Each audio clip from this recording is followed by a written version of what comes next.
name we've prayed. Amen.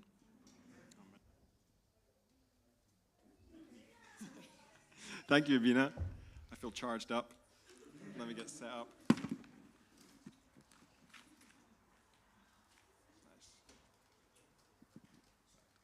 No, I'll leave that there. All right, morning. Let me start with a question as we're thinking about, before we get into our passage. What is wrong with the world? You know, what is going on? How do we fix this? There's lots of different ideas about what is wrong with the world and how we fix it. You know, if you ask a communist, they might say the problem is that all the wealth is concentrated in this tiny elite who are oppressing the working class. Ask a capitalist, they might say that we're not productive enough, we need to free up the free market to sort everything out. Ask an environmentalist, they might say that the Industrial Revolution is where it all went wrong, we need to go back to a simpler way of living. Ask a Buddhist, they might say that we're too attached to this world, we need to extinguish our passions. Ask an atheist, they might say that the religious fundamentalism is the problem. We need to stop caring about these irrelevant ancient texts. There's lots of different ideas, right, about what is wrong with the world and how we need to go about fixing that. And the way that we think about the world, what we answer to that question is really important. It really drives how we live, what we do each day, and how we feel about our lives and how we feel about our hopes for the future. So we need to know, what is the Bible saying about this? What is the narrative of the Bible, the story that the Bible puts us in? And I think this part of Romans 8, chapter 8 that we're going to look at today is a moment that really highlights that story. So we've been going through chapter 8 of Romans. Sally took us through how there's this amazing news that there's no condemnation for those of us in Christ. Thomas has been talking about how we have this new life in the Spirit. We become adopted as God's sons and his daughters because of Jesus. It's been quite focused on the work that God has done and is doing in our internal lives. But at this point in the passage, when we get to verse 18, Paul kind of seems to zoom way out to the edge of the universe almost and kind of looks at this epic narrative of Scripture. So with today, I kind of want to look at this part of the passage and look at what it tells us about the story that we're living in. So we're looking at Romans chapter 8, verses 18 to 25. So I'll read that just now, and it's up on the screen. Great. So, I consider that our present sufferings are not worth comparing with the glory that will be revealed in us. For the creation waits in eager expectation for the children of God to be revealed. For the creation was subjected to frustration, not by its own choice, but by the will of the one who subjected it, in hope that the creation itself will be liberated from its bondage to decay and brought into the freedom and glory of the children of God. We know that the whole creation has been groaning as in the pains of childbirth right up to the present time. Not only so, but we ourselves, who have the first fruits of the Spirit, groan inwardly as we wait eagerly for our adoption to sonship, the redemption of our bodies. For in this hope we were saved. But hope that is seen is no hope at all. Who hopes for what they already have? But if we hope for what we do not yet have, we wait for it patiently. So, obviously, as with any part of the Bible, there's a lot going on there, and I don't have the time or the brain power to unpack it all. But I'll zone in, I'll start with the main point that I've kind of taken away from this passage, and that's that God's salvation is for the whole of creation and not just our souls. And sometimes we can talk about the good news exclusively in terms of our souls, but actually I think this passage is highlighting that there's something of God's mission that is for the whole of creation. So that's my main point, and now my plan is to go through the passage a bit closer and see how we get there. So let's go back to verse 18. Paul says, I consider that our present sufferings are not worth comparing with the glory that will be revealed in us. So, as the context, Paul is writing to Christians living in Rome at a time where their present sufferings are awful. They are living under horrible oppression. Christians are being crucified and burned alive and fed to lions for sport. Like, when Paul is talking about present sufferings, it doesn't really get much worse. But Paul believes that this future glory, whatever that is so amazing that what they're going through at that moment pales by comparison, or well, he says it doesn't even compare. So it seems like if we can understand more of what this future glory is, then that will have a huge impact on how we can deal with the sufferings we go through. So on to verse 19, Paul goes on to explain some of this glory. He says, "For the creation waits in eager expectation for the children of God to be revealed. For the creation was subjected to frustration, not by its own choice, but by the will of the one who subjected it, in hope that the creation itself will be liberated from its bondage to decay and brought into the freedom and glory of the children of God."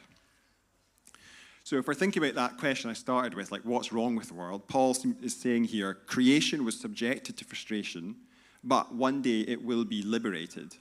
And that phrase, subjected to frustration, was a bit opaque to me in the NIV. The NLT interprets it as all creation was subjected to the curse. And that helped me understand that Paul is making a reference to Genesis here, where in the creation story, in the story of Adam and Eve, after Adam and Eve sin, God says that the earth is cursed as a result of their actions. It's in Genesis chapter 3, verse 17, it says, "Cursed is the ground because of you. Through painful toil, you will eat food from it all the days of your life." So Paul is referencing this moment. He's highlighting that in the story of the Bible, our sin, our rebellion, the things that we do wrong, obviously we know that it damages our relationship with each other. We know it's broken our relationship with God, but it also totally has broken our relationship with the earth. The creation itself is suffering because of our sin. There's a problem in creation as well as just our own souls. And throughout human history, humans have felt this firsthand, this description of painful toil to eat food from the earth, because humans have lived in this very agricultural way, and people have known what it means to work really hard to get enough food to live by. And millions of people still today live in that way of subsistence farming. They know that the earth doesn't produce the bountiful fruit that's described in the Garden of Eden, where it's all freely there. Hard work is required.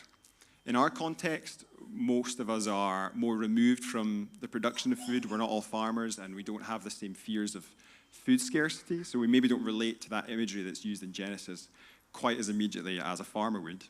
But we don't have to look far, right, to see news stories about the impact of this curse that creation seems to be under.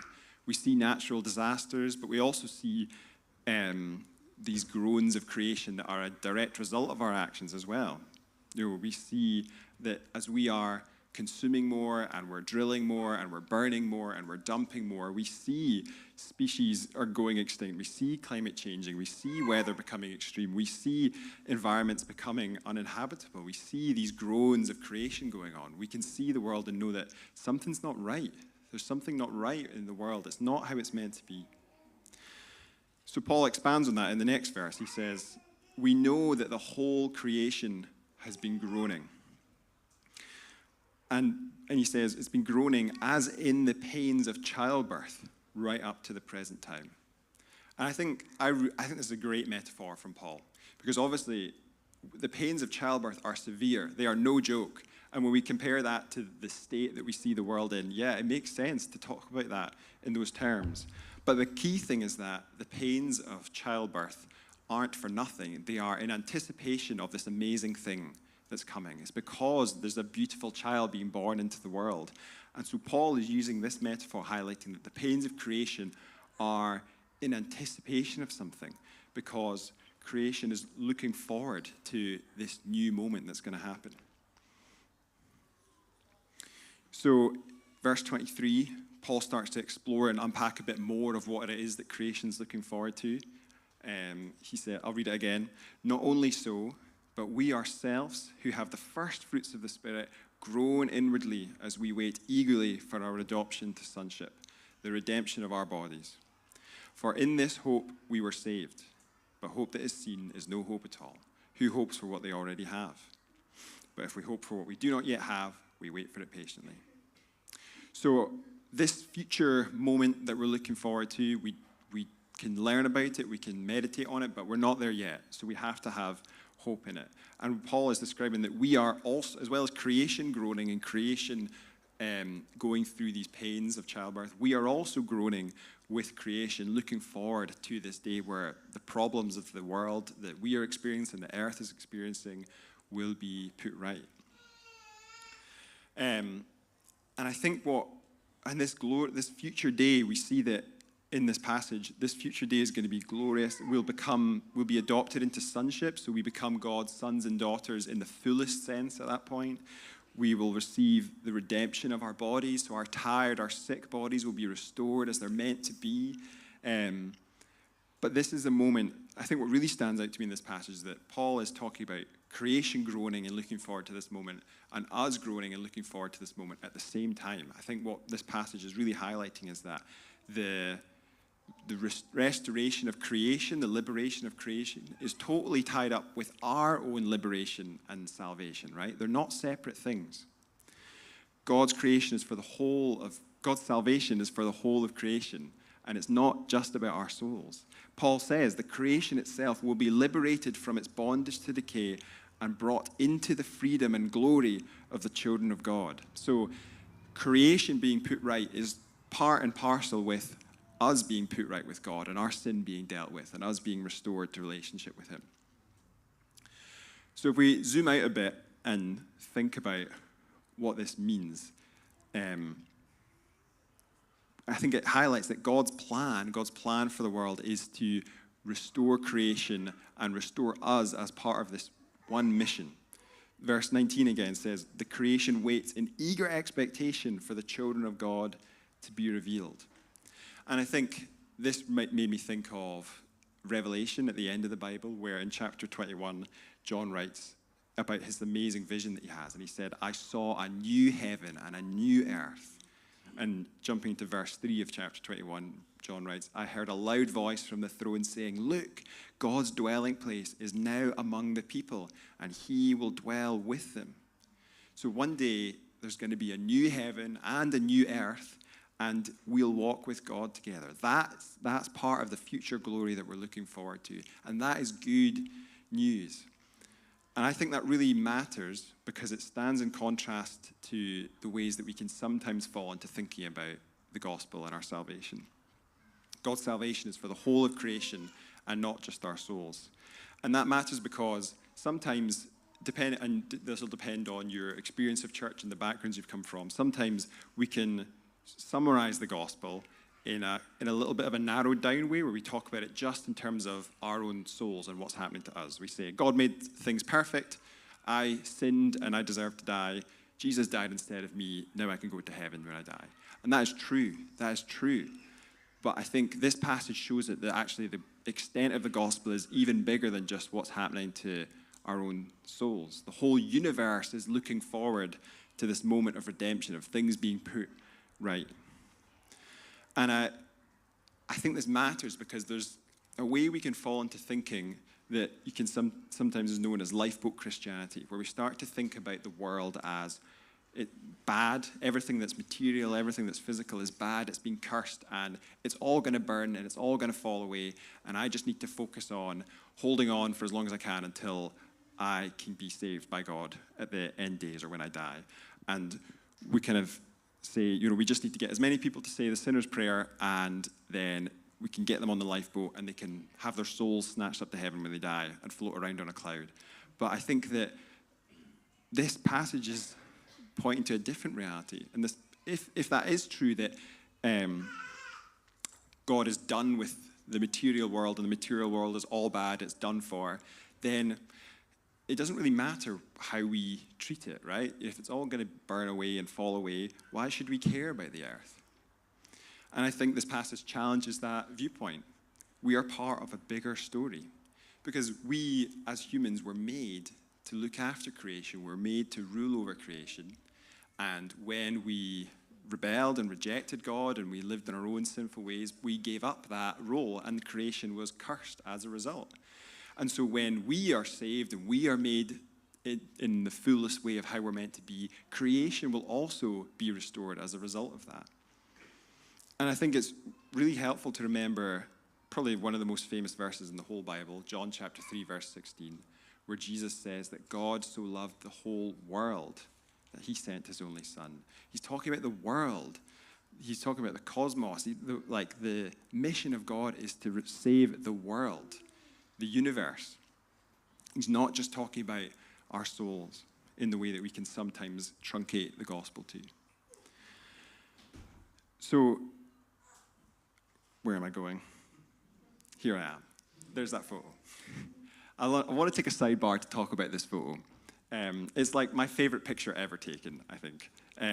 It was taken by the astronaut William Anders on Apollo 8, which was the first manned mission to ever leave Earth's orbit and go and orbit the moon, which is just crazy because no one had ever seen the Earth from the moon before. No one had ever been that far away from the Earth. And this is one of the first pictures that was ever taken of the Earth from that perspective. And I think it's just, I've actually cried looking at it before because I think it's just staggeringly beautiful to see the swirls of the blue and the white weather systems and the little bit of green and brown of the Earth there set against this totally black void of space and the gray and barren surface of the moon. I just think it is so beautiful and really highlights just like how amazing God's creation is. But what really makes this photo stand out to me is the story that I heard when I first learned about this picture, which is that the mission Apollo 8 happened. They were up in space during Christmas time, so they gave a broadcast on Christmas Eve, which allegedly like 1 billion people listened to, which is kind of mad. But it makes sense because if this was the first time that people had ever flown to the moon, you're going to want to hear what they have to say. And while they were up there, they ended their broadcast by reading from Genesis chapter 1. They were up there, these astronauts, looking at the Earth and thinking they were reminded of the creation story. So I'll just read the very end of their broadcast. The end of their reading from the Bible and their message. They said, "And God called the dry land earth, and the gathering together of the waters called the seas. And God saw that it was good." And from the crew of Apollo 8, we close with good night, good luck, a Merry Christmas, and God bless all of you on the good earth. Like, this earth is good. When God made it, he said it is good. And he's not done with it. He's not saying that this is for the dustbin. He's saying that this is going to be restored. It's part of his mission to restore this good earth to how it's meant to be. God is going to set creation free along with us.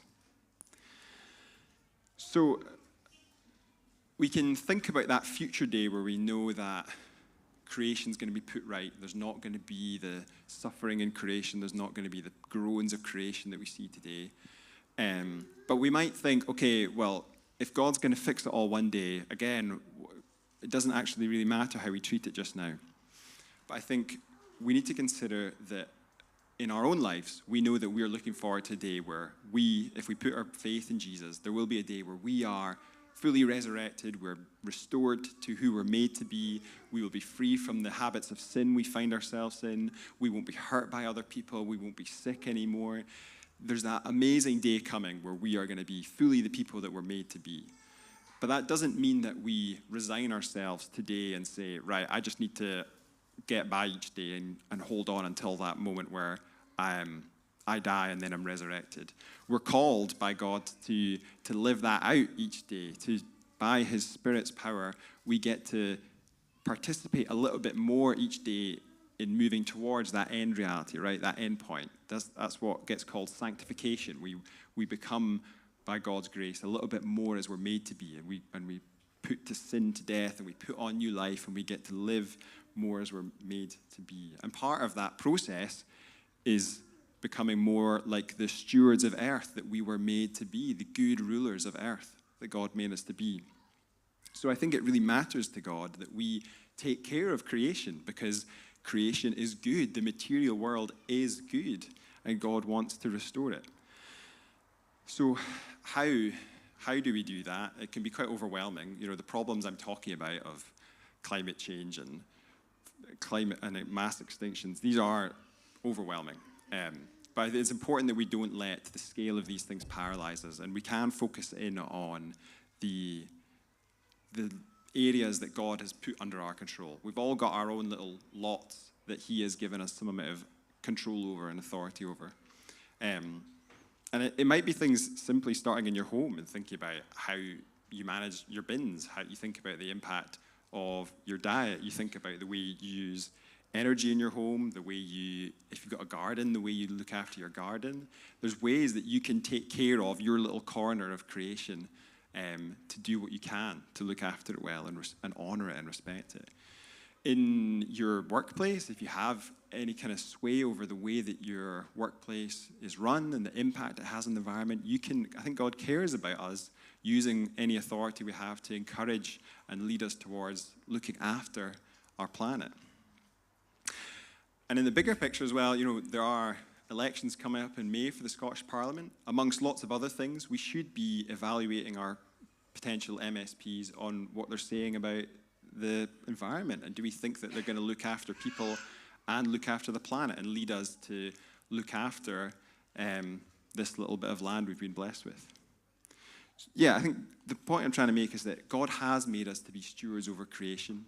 He has made it good. He is going to restore it, and we can get on with looking after it. God cares about that. It matters to him.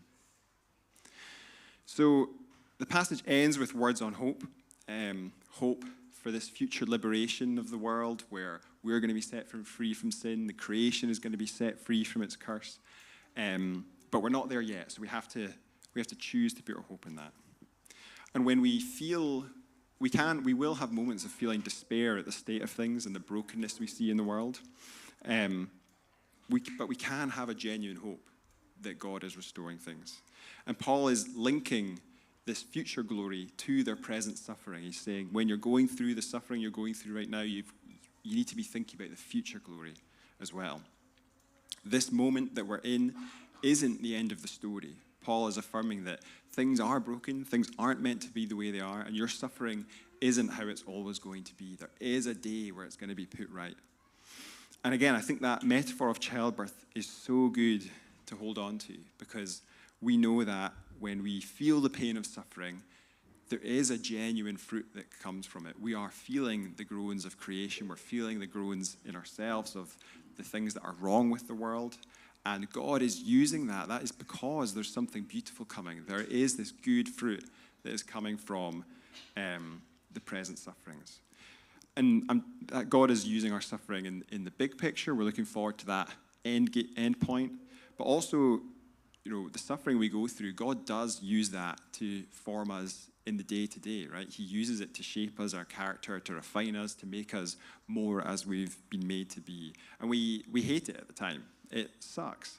It never feels good. But that theme of suffering changing our character is all over the New Testament. The Apostle James writes that we should consider it pure joy, brothers and sisters, whenever you face trials of many kinds, because you know that the testing of your faith produces perseverance. And I think when Paul was writing Romans chapter 8, he may well have been reflecting on the words that Jesus had said in John chapter 16, where Jesus said in verse 21 of chapter 16, "A woman giving birth to a child has pain because her time has come. But when her baby is born, she forgets the anguish because of her joy that a child is born into the world. So with you, now is your time of grief, but I will see you again and you will rejoice, and no one will take away your joy." So God uses our suffering. It's a major way that he forms us. And through our suffering, God is revealing a little bit more of this future glory, this future day where things are going to be put right. And we know where we're going, but we're not there yet. So there is this active decision of hope we have to make. And my daughter is called Nora Hope Buchan. She's been having a bit of an explosion of words recently. She's about 2 years old. And when you ask her what her name is, she'll say, Nora Hope. And we've not moved on to last names yet. But it's quite sweet because often it's followed with, she'll point at Amanda and say, Mama Hope. And she'll point at me and say, Dada Hope. So our last name is Hope now. But it's sweet because when we've been thinking about, when Amanda and I have been talking about this message today, Amanda highlighted that it kind of also could be interpreted as a command, right? She's saying, Mama, Hope, Dada, Hope. And we need to hear that. We need to hear Stenhouse, hope. We can actively choose to put our hope in this future day, this future moment that's coming where we're going to be set free from sin, when we're not going to be dealing with sickness anymore, where the world is going to be put right, where there's not going to be war, when there's not going to be environmental collapse, there's not going to be nuclear fallout, there's not going to be biodiversity collapse. Like, there's going to be this day where things are put right and creation is going to be in harmony and we're going to be in harmony and we're going to walk there with God and we're going to enjoy God there. That's the kind of hope we need to have. And as we think about that and reflect on that, that will strengthen us to deal with the sufferings that we will inevitably have. So if we think back to the question we started with, about what is wrong with the world and all the different ideas about that, we know that, yes, as followers of Jesus, from the Bible and this passage, we know that sin has seriously messed things up. Our sin, the things we get wrong, have broken our relationship with each other. It's broken our relationship with God. It's broken our relationship with the earth. But we know that God, through the life and the death and the resurrection of Christ, is setting all things right. He is making all things new, and there will be a new heaven and a new earth together. The earth is good, and God is restoring that earth, and we're going to walk with God in that new world with lovely new earthy heavenly bodies, and there's no sin, there's no more death. It's going to be good. And because we have God's Spirit, we can seek to live out a bit more of that future day today, with each day where we kind of try to work out what that is going to look like in anticipation of the future liberation when everything's going to be set right. God's salvation is for the whole of creation and not just our souls. And we need to choose each day to hold on to this hope, the hope that, as Paul says, creation itself will be liberated from its bondage to decay and brought into the freedom and glory of the children of God. And as we go through the sufferings that we know we will have, we can hold on to this imagery of childbirth, that they are like the pains of childbirth in anticipation of something amazing that's coming. And I'll end with the words of Jesus in John chapter 16 again. He said, "In this world you will have trouble, but take heart, I have overcome the world." So let me pray for us to wrap up. Father, I thank you that you know us, you know our sufferings, and you experienced our sufferings, Lord. Thank you that you really are making all things new. You're not just here to save our souls, but your mission is to restore all of creation to how it's meant to be. Please give us the faith to hope in this glorious future as we go through and persevere through the pains of childbirth in this life. Help us, equip us by your Spirit to look after your creation as its rightful stewards